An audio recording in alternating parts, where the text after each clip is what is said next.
لشکر کشی کے دوران طارق بن زیاد نے خواب دیکھا کہ آن حضرت صلی اللہ علیہ وآلہ وسلم مہاجرین اور انصار کی معیت میں تشریف فرما ہیں۔ صحابہ کرام رضی اللہ عنہم تلواریں لٹکائے اور کندھوں پر کمانیں چڑھائے ہیں، اور رسول کریم صلی اللہ علیہ وآلہ وسلم طارق بن زیاد سے فرما رہے ہیں، طارق اسی شان سے قدم بڑھائے جاؤ۔ پھر آپ صلی اللہ علیہ وآلہ وسلم نے طارق بن زیاد کو مسلمانوں کے ساتھ نرمی سے پیش آنے اور اپنے وعدہ کو پورا کرنے کی ہدایت دی۔ اس کے بعد طارق بن زیاد نے دیکھا کہ آن حضرت صلی اللہ علیہ وآلہ وسلم حضرات صحابہ کرام رضی اللہ عنہم کے ساتھ اندلس میں داخل ہوئے۔ طارق بن زیاد اس مقدس جماعت کے پیچھے ہے۔ اس مقدس خواب کو طارق بن زیاد نے بشارت پر محمول کیا، اپنے رفقا کو اس کا مصدر سنایا، سب لوگوں کو اس سے تقویت حاصل ہوئی اور اس مہم میں کامیابی اور ظفرمندی کی امید بندھی۔ طارق بن زیاد اس پہاڑ پر چند دن مقیم رہا۔ اسی اثناء میں باقی لشکر بھی آ گیا۔ ابتدائی انتظام مکمل کرنے کے بعد اس نے فوجی نقل و حرکت شروع کی۔ جبل طارق کے بالکل شمالی ساحل پر قدیم تاریخی شہر کرتاجنا ساحل پر آباد تھا۔ طارق بن زیاد نے عبد الملک معافری کو، جس کی 8ویں پشت میں المنصور معافری پیدا ہوا، ایک دستہ دے کر روانہ کیا، جو شہر میں کسی مدافعت کے بغیر داخل ہو گیا۔ اس کے بعد عبد الملک معافری جزیرہ خضرہ کی طرف بڑھا، یہاں بھی اسے کامیابی حاصل ہوئی۔ یہ مقام طریف کے ہاتھوں گزشتہ سال پامال ہو چکا تھا۔ پھر ایک دستہ طریف ہی کی سرکردگی میں دیا گیا تاکہ وہ اپنے پامال کیے ہوئے شہر کو باضابطہ فتح کرے۔ چنانچہ اس پر قبضہ ہو گیا۔ جبل الطارق کے آس پاس کے شہروں خضرہ، کرتاجنا اور طریف کے قبضہ میں آ جانے سے بڑی آسانی ہو گئی۔ طارق بن زیاد نے ان شہروں کے قلعوں اور فصیلوں کو درست کرایا، جہاں جہاں کسی دیوار کی مرمت کی ضرورت تھی مرمت کرائی، اور اندلس کے شاہی لشکر سے کھلے میدان میں مقابلہ کرنے کی تیاریاں کر لی۔ اندلس میں اس زمانے میں یونانی دیو مالائی کہانیوں کی طرح نجوم و طلسمات کے بہت سے افسانے پھیلے ہوئے تھے، جن میں سے بعض عرب مورخین کے کانوں تک بھی پہنچے۔ مکری وغیرہ نے ان کو سنسنی خیز اور دلچسپی سے بیان کیا ہے۔ اس سلسلہ میں جزیرہ خضرہ میں ایک عجیب واقعہ پیش آیا۔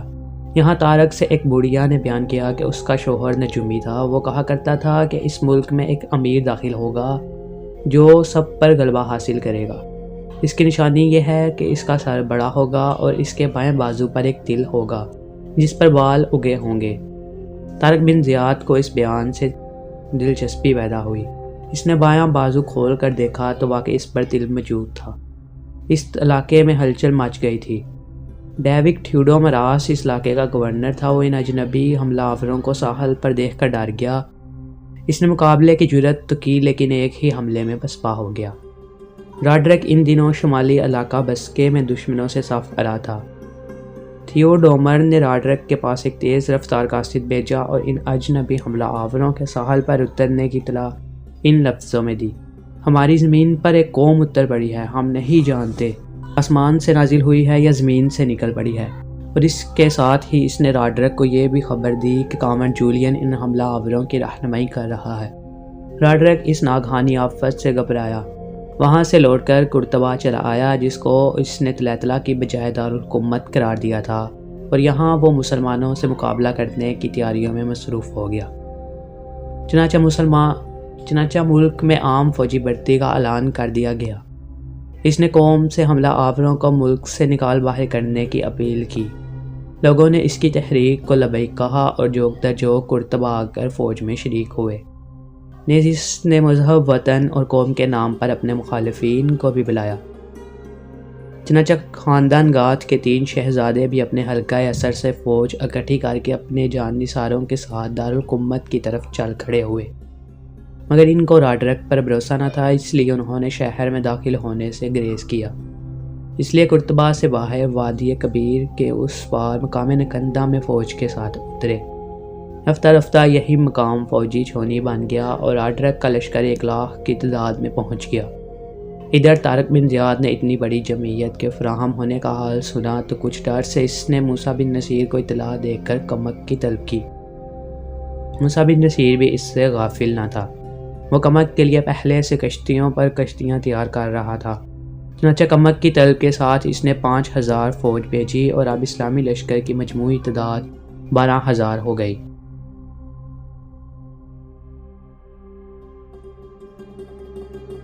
اس دوران میں راڈرک کوچ کرتا ہوا جنوبی اندلس کی طرف چلا اور طارق بن زیاد نے بھی اسلامی لشکر کو آگے بڑھایا اور ان تمام کشتیوں کو آگ لگا دی جن میں لشکر اسلام سوار ہو کر یہاں تک پہنچا تھا۔ دونوں فوجوں کا سامنا دریائے گواڈلٹ کے دائیں کنارے بحر محیط کے ساحل سے تقریباً 7 میل کے فاصلے مقام شریس میں ہوا۔ دونوں فوجوں نے آمنے سامنے ڈیرے ڈال دیے اور طرفین لڑائی کی تیاریوں میں مصروف ہو گئے۔ راڈرک کی یہ 1 لاکھ سپاہ گھوڑوں اور قیمتی اسلحہ سے آراستہ تھی۔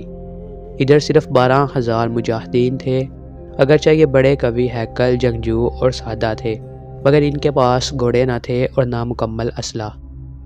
ہاتھوں میں صرف ننگی تلواریں تھیں اور بعض کے پاس نیزے تھے۔ فوج کی عددی برتری اور اسلحہ کے لحاظ سے دونوں میں کوئی مقابلہ نہ تھا، خصوصاً اس لیے کہ اندلسی لشکر میں وطن اور مذہب کی مدافعت کا جذبہ کار فرما تھا اور اندلس کے گوشہ گوشہ سے سپاہی سمٹ کر آ گئے تھے، لیکن ایک نئی صورتحال پیدا ہو گئی کہ دشمن کی قوت میں ازمحال آ گیا۔ کاونٹ جولین اسلامی لشکر کے ہم رکاب تھا۔ وہ اپنی وفاداری کا وعدہ نبھا رہا تھا اور اس سلسلے میں اپنی بیٹیوں فلورینڈا اور میری کو یرغمال کے طور پر موسیٰ بن نصیر کے پاس بھیج چکا تھا کہ اگر وہ اس جنگ میں مسلمانوں کے ساتھ غداری کرے تو بے شک اس کی دونوں بیٹیوں کو کنیزریں بنا لیا جائے۔ کاونٹ جولین کے خاص آدمی دشمنوں میں مل جل گئے تھے اور جاسوسی اور تفرقہ اندازی کی حکمت عملی اختیار کیے ہوئے تھے۔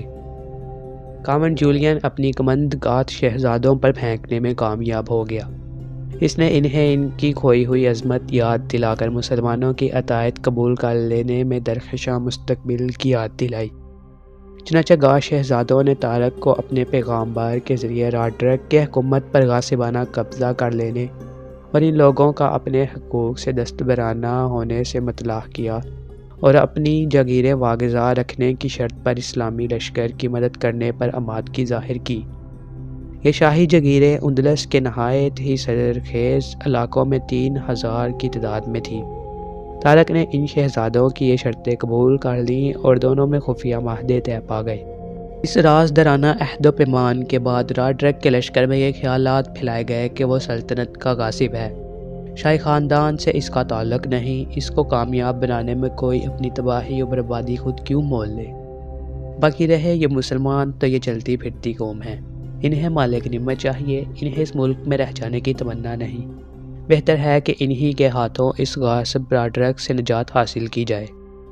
پھر جب مال غنیمت لے کر یہ لوگ روانہ ہو جائیں گے تو اندلس کے شاہی تخت و تاج کے لیے کسی کو منتخب کر لیا جائے گا۔ راڈرک لشکر میں ان باغیانہ خیالات کے پھیلنے سے بے خبر تھا۔ وہ اپنی جنگی تیاریوں میں مصروف رہا، چنانچہ اس کے جاسوس بھی اسلامی لشکر کے گرد چکر کاٹ رہے تھے۔ اس نے مسلمانوں کی عام حالت کا اندازہ لگانے کے لیے بعض معتبر آدمیوں کو بھیجا تھا، مگر وہ اپنے آپ کو مسلمانوں سے چھپا نہ سکے، مگر مسلمانوں کے ہاتھوں سے بچ نکلنے میں کامیاب ہو گئے۔ ان جاسوسوں نے اپنے جو تاثرات راڈرک سے بیان کیے وہ اس کے لیے اور حوصلہ شکن ثابت ہوئے۔ انہوں نے کہا، یہ وہی علامتیں ہیں جو بیت الحکمت کے طلسمی صندوق میں دکھائی گئی تھیں، ان سے مقابلہ آسان نہیں۔ یہ آپ کے پاس آنے والے ایسے ہیں کہ یا تو اپنی موت چاہتے ہیں یا وہ جو زمین آپ کے قدموں کے نیچے ہے۔ جاسوسوں کے سرغنہ نے شہنشاہ راڈرک سے کہا، اس سرزمین میں آنے والوں نے واپسی کے تخیل کو مٹا دیا اور اپنے جہازوں کو بھی جلا دیا ہے اور 7 قدم کے ساتھ اس سرزمین پر صف آرا ہو گئے ہیں۔ ان کے لیے ہماری زمین پر کوئی ایسا مقام نہیں جہاں وہ بھاگ کر پناہ لے سکیں۔ ایک طرف راڈرک کی فوج میں یہ ابتری پھیل رہی تھی، لیکن دوسری طرف مسلمان سپاہی بھی دشمنوں کی تعداد کثرت اور ان کے قیمتی سامان جنگ کو دیکھ کر مرعوب ہو رہے تھے۔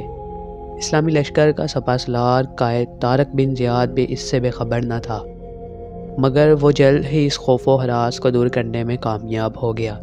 چنانچہ اس نے اسی رات کو، جس کی صبح کو لڑائی شروع ہونی تھی، مسلمانوں میں جوش و ولولہ اور عزم و استقامت کی روح پھونکنے کے لیے، اس نے اسی رات کو بڑی پرزور تقریر کی جس نے مسلمانوں کے ڈوبتے دنوں کو سنبھالا دیا اور وہ لڑنے مرنے اور فتح مندی سے ہمکنار ہونے کے لیے تیار ہو گئے۔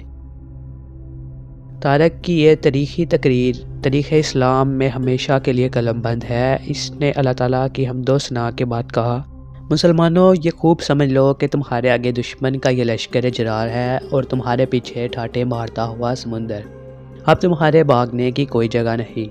خدا کی قسم، اب سوائے پامردی اور استقلال کے تمہارے لیے کوئی چارہ باقی نہیں رہا۔ یہی دو ایسی طاقتیں ہیں جو مغلوب نہیں ہو سکتی۔ یہی وہ اسلامی جذبہ ہے جسے فوج کی قلت اور کثرت نقصان نہیں پہنچا سکتی۔ بزدلی سے کوئی فائدہ نہیں پہنچتا اور نہ غرور کسی کام آتا ہے۔ مسلمانوں، سمجھ لو کہ تم اس جزیرے میں ایسے ہو جیسے یغمائی بخیوں کے دسترخوان پر کھانے ہوتے ہیں۔ تمہارے دشمن اپنی فوج اور سامان جنگ کے ساتھ تمہارے سامنے آ چکے ہیں۔ ان کے پاس سامان رسد کا ذخیرہ بھی وافر ہے، مگر تمہارے پاس کوئی سامان نہیں۔ سوائے تمہاری تلواروں کے تمہارے لیے کوئی رسد نہیں، سوائے اس کے کہ تم اپنے دشمنوں کے ہاتھوں سے چھین کر حاصل کرو۔ اگر تم نے کوتاہی کی اور کچھ حاصل نہ کیا تو تمہاری ہوا اکھڑ جائے گی اور تمہارے دشمنوں کے دلوں میں تمہارا رعب پیدا ہونے کی بجائے تم سے مقابلہ کرنے کی ہمت پیدا ہو جائے گی۔ اس لیے تم اپنے آپ کو کسی ایسی رسوائی میں ڈالنے سے سرکش راڈرک کو زیر کر کے بچا لو جو اس قلعہ بند شہر سے تمہارے مقابلے کے لیے نکلا ہے۔ اگر تم اپنی جانوں پر کھیل جاؤ تو کامیابی تمہارے قدم چومے گی۔ مسلمانوں، میں تمہیں کوئی ایسی دعوت نہیں دیتا جس کو خود قبول کرنے کے لیے تیار نہ ہوں۔ میں تمہیں ایسے مقام پر لایا ہوں جہاں سب سے سستی چیز انسانوں کی جانیں ہیں۔ اور سب سے پہلے میں اپنے آپ سے شروع کرتا ہوں۔ یہ خوب یقین رکھو کہ اگر تھوڑی دیر کی تکلیف اٹھا لو گے تو اس کے بدلے میں ایک زمانہ دراز تک عیش و راحت اٹھاؤ گے۔ تم اپنی جانوں کو میری جان سے زیادہ قیمتی نہ بناؤ۔ تمہارا اور میرا حصہ برابر ہے۔ اب وقت جو کچھ جزیرہ میں ہے وہ سب کچھ تمہارا ہے۔ یہی وہ حور سی خوبصورت یونانی لڑکیاں ہیں جو موتی مرجان سے مرزین ہیں، سنہرے لباس میں ملبوس، اس ملک کے تاجداروں اور امیروں کے محلوں کی زینت ہیں۔ امیر المومنین ولید بن عبد الملک تم جیسے بہادروں کو اس لیے منتخب کیا ہے کہ تم اس جزیرے کے تاجداروں اور رئیسوں کے داماد بن جاؤ، لیکن پہلے یہاں کے بہادروں اور شہسواروں سے دو ہاتھ کاٹ لو۔ مسلمانوں، تم اس جزیرے میں اللہ کے نام اور اس کے دین کو سربلند کرنے آئے ہو اور اس کا اجر پاؤ گے۔ یہاں کا مالک نعمت صرف تمہارے ہی واسطے ہے۔ تم جس عزم پر ڈٹے رہو گے اللہ اس میں تمہاری مدد کرے گا اور دونوں جہان میں تمہارا نام باقی رہے گا۔ مسلمانوں، یہ خوب سمجھ لو میں تمہیں جو دعوت دے رہا ہوں اس کو قبول کرنے والا سب سے پہلا شخص میں ہی ہوں۔ مجھے تم جو کچھ کرتے دیکھو اسی کی پیروی کرو۔ اگر میں حملہ کروں تو تم بھی ٹوٹ پڑو، اگر میں رک جاؤں تو تم بھی رک جاؤ۔ لڑائی کے میدان میں تم سب مل کر ایک مضبوط چٹان بن جاؤ۔ جس وقت دونوں فوجیں ٹکرائیں گی اس وقت میں خاص طور پر سرکش راڈرک کا رخ کروں گا۔ اگر میں اس کا کام تمام کرنے کے بعد مارا جاؤں تو میں تمہارے کام کو پورا کر جاؤں گا۔